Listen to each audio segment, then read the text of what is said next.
Hello and welcome to Story Time Season 3. So we're on our third book and the one you've chosen is The Garden of the Lost Secrets. Right, before we start it is set in October 1916, which is smack bang pretty much in the middle of the First World War. So life was very different back then, nothing like it is now. It was over 100 years ago. So keep that in mind as we're reading. Now, before the beginning of the first chapter, there is a map. Okay, and it says the Earl's House and Gardens. So an Earl is a bit like a mayor, a bit like a duke, a bit like a lord, one of those high fancy people in society. I don't think they're not really recognised these days, but you know the big grand houses. That's the type of place where it's set, like where you can go, and the National Trust houses where you can go around for the day and things like that. I can't think of one, like Cork Abbey, and I can't think of any others right now. But here we go. Chapter 1, New Home. Clara's secret weighed heavy in her pocket of her pinafore apron as her boots crunched down the gravel path to Gardener's cottage. Her nose crinkled. It was a house that didn't look like a house. One end of the cottage was built into a high red brick wall which was enclosed three sides of the kitchen gardens, separating them from the rest of the Earl's grand country estate.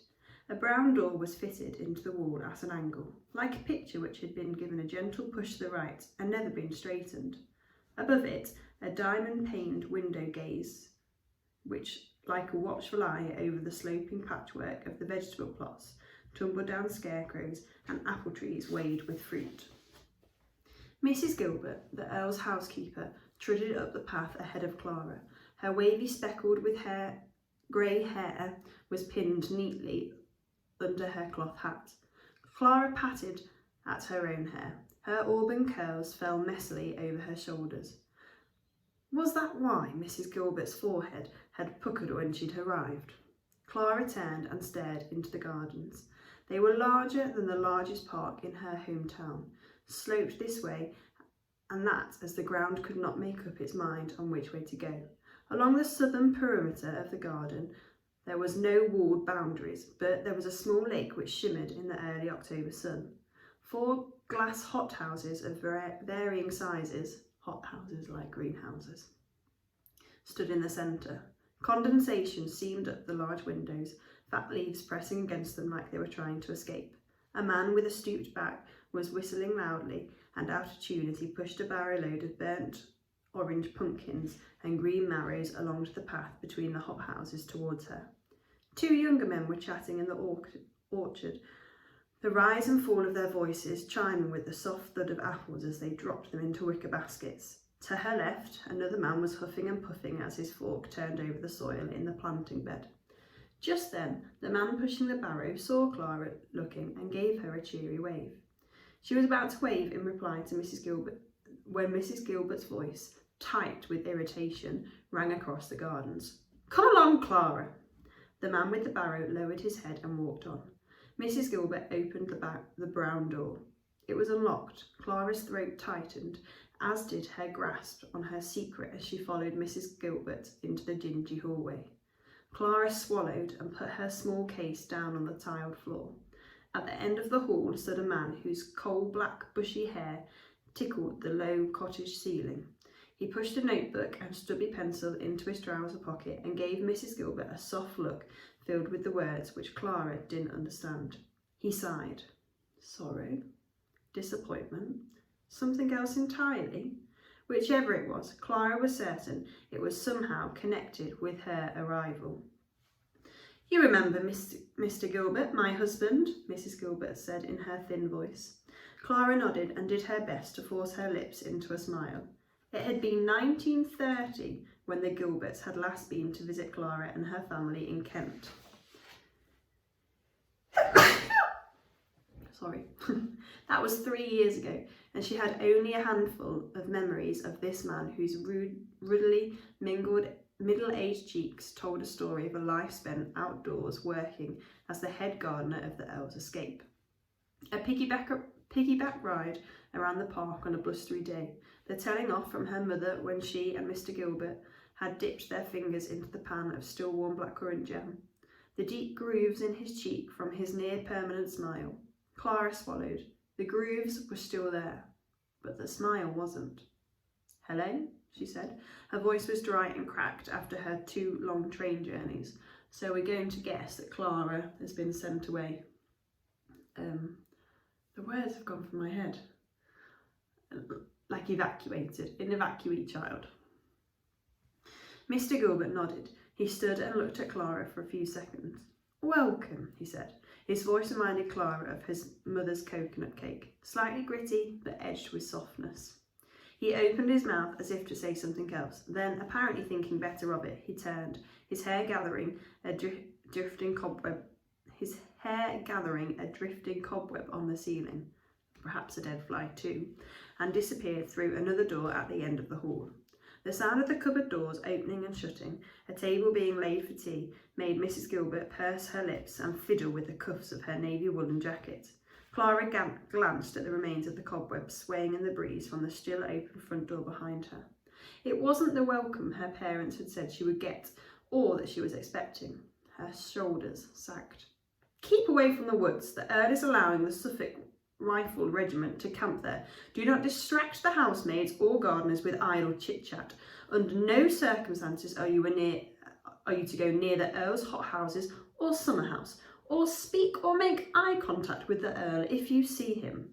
The other cottage in the wall near the top of the garden is the bothy, where the under-gardeners and gamekeepers sleep. You can keep away from that too. Whilst you're here, just try and make yourself useful." Each barked instruction chimed in time with Mrs. Gilbert's thick, stockinged ankles, and she stomped up the wooden stairs. At the top, she turned. Her wide face was puce, the same colour as her work-worn housekeeper's fingers. So Mrs. Gilbert seems a bit strict, and this instruction, this instruction, this instruction, this instruction. Clara tried to remember the barrage of words which had just been flung at her, but they filtered from her ear like moths that flew out of the door behind her. "Are you listening, Clara? Shut the door behind you, just like your father, always leaving them open." "Yes, Aunt," Clara replied meekly, closing the door. Clinks of spades and soils and laughter and chatter and busyness of the gardeners, all this was replaced with a silence which squeezed the air from Clara's lungs. The paper in her pocket pricked at the little finger, begging to be taken out and examined. Clara wondered if her aunt had truly gone, if she was finally alone, or if the woman was hovering there like somewhere at the top of the stairs. "Later," she whispered underneath her breath to the paper. It didn't reply.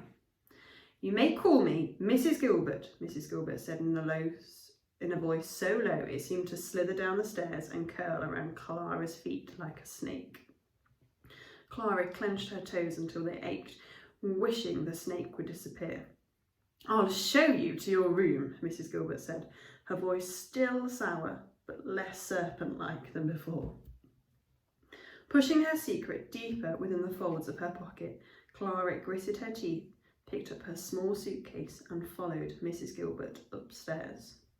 So Mrs. Gilbert is actually Clara's aunt, but still saying, "You can call me Mrs. Gilbert." Now, I don't call my aunties Mrs. whatever, and I'm sure you don't too, so she doesn't sound the most friendliest of aunt. Let's do chapter 2. Chapter 2, The Boy. Sinking onto the lumpy bed, Clara took a deep breath.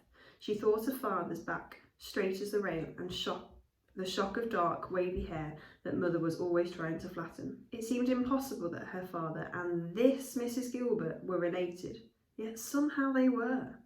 Father never spoke much of his older sister, but when he did, it was with fondness. Stories of golden, laughter-filled summers making tree houses and dam-bubbling streams. Mrs. Gilbert had greeted Clara 3 years ago with a warm hug and a punnet of ruby red raspberries she had brought with her all the way from Suffolk. There had been no raspberries or a hug this time, just a stiff nod and a thin-lipped, and not all that generous, smile. "Do you remember your Aunt Elizabeth who works with the Earl of Suffolk? She and her husband will take you in for a while until things are better here," Mother had said to Clara a few days before. Clara had felt her face drop like a stone falling over a cliff. Over the past weeks, Father's cough had worsened. Mother was often found sitting at his bedside holding his hand. Sometimes when Clara walked past their bedroom door, their whispered conversations would halt. Her mother would click the door shut and Clara's heart would feel like it was curling into a tight knot. Father didn't like closed doors. Doors and windows are the key to a home's soul, he would say. If you're feeling sad, open them and release your melancholy sadness. If you're feeling happy, open them and let the world embrace your joy. Doors and windows were always flung wide at home. Even in the middle of winter, Father liked to breathe in the frosty morning air until the Great War, until he got gas poisoning. So Father was obviously some sort of soldier. It will only be for a short while, Mother had said as she'd stroked Neptune the cat. Neptune had purred and slinked around Mother's legs. A while, Clara had repeated. She'd never been away from home before, and Suffolk must be very far away, for her aunt had not visited them for such a long time. But what about school? I should stay here, help you look after Father. He isn't getting any better, is he? Mother had lifted her head, giving Clara a thin smile. Father is going to stay in Devon. The air will be better there. He needs to convalesce. I'm going too. I will be there. It will only be for a short while, she had repeated. Then she had begun to prepare tea. The skin under her eyes was dark, like it had been smudged with dust from the coal pan. Clara longed to turn the dust into diamonds, to see Mother's eyes shine and laugh like they used to. But that hadn't happened since the day Clara didn't want to think about. Try not to worry, Clara. I will write to you whenever I can. Look at this as a little adventure. We will all be together again, soon. When Mother said the last bit, her eyes had glazed over, and the kettle had hissed and wobbled and boiled on the stove until Clara had picked up the dishcloth, lifted it off and placed it on the hot plate herself. Clara shut the door on the memories and slid the envelope from her pocket. She laid it on the pillow beside her. Where to hide it? She remembered the scarecrows she'd passed in the garden, stuffing spilling from their split coats. She examined her mattress. It was old, one that seemed to be coming loose on the underside. Clara carefully unpicked the thread, slid the envelope in, patted the mattress stuffing around it, and left the blanket stuff all over the side of it like a cloak. So she stuffed an envelope that contained some sort of secret in her mattress. Her envelope hidden, Clara stood up and greeted her new room. Father said it was always polite to say hello to new surroundings. It used to make her giggle whenever they used to visit somewhere new. Hello, museum. Thank you for having us, he would say as they walked through the enormous doors. Clara, skipping beside him, would always say, hello, paintings. Hello, statues. Hello, hello, hello. Clara placed her hands on the rough, whitewashed plasters of the attic room. Hello, wall. Hello there, she said to a gnarly wooden table with wobbly legs. Hello, she said, picking up a crochet blanket folded at the end of her bed and holding it to her cheek. Clara thought about her bedroom at home, with its small wooden shelves filled with books, which was also home to her teddy bears and dolls, who were like her only friends, and she could not bear to say goodbye to them.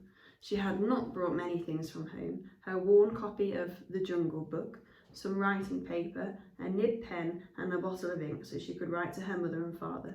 In her rush to pack, she had forgotten to bring a teddy or a doll.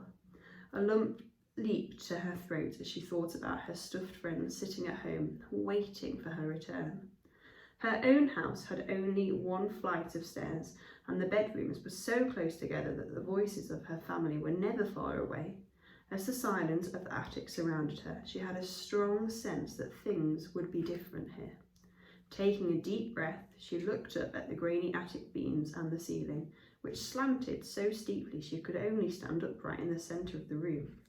Oh, hello to you too, she said to a family of spindly spiders clinging to their webs between the oak brown beams. Mother was scared of spiders and swatted at their webs with the feather duster until the patterns and their hard work dissolved into nothing. Clara smiled. The spiders could stay. It would be nice to have some company in the eaves of this unfamiliar house. She greeted the diamond-paned windows last. Clara squeaked the glass clean with the edge of her apron, undid the catch and pushed it open. She took a breath of the early evening air. Her eyes followed the winding brick wall. The windows of the hothouse were dulling in the fading light. As she watched, the door of one opened. A brief halo of steam, like dragon's breath, surrounded a boy. Clara leaned out of the window as far as she dared. His cap was pulled down over his face, but he looked about 13, maybe a year older than she was. Clara glanced around for the gardeners she had seen when he had arrived, but all was quiet aside from some crows ignoring the scarecrows and bravely picking up the vegetable tops. The boy was jumpy. He seemed like a hare about to bolt. He looked to his left and to his right. Then his eyes flicked up and met hers. He froze. Clara sucked in a breath and dipped down out of sight. "Clara," Mrs. Gilbert called, "come on down and help me prepare tea." Her voice sounded quite cross, the same colour as her cheeks and fingers. Clara stood up slowly and peered over the sill of the windowsill. She blinked. The boy had gone, evaporated into the evening air, just like the steam. And we're going to finish there. So Clara's got a secret. She's in a new unfamiliar house with family relatives, but they don't seem very kind or friendly with her.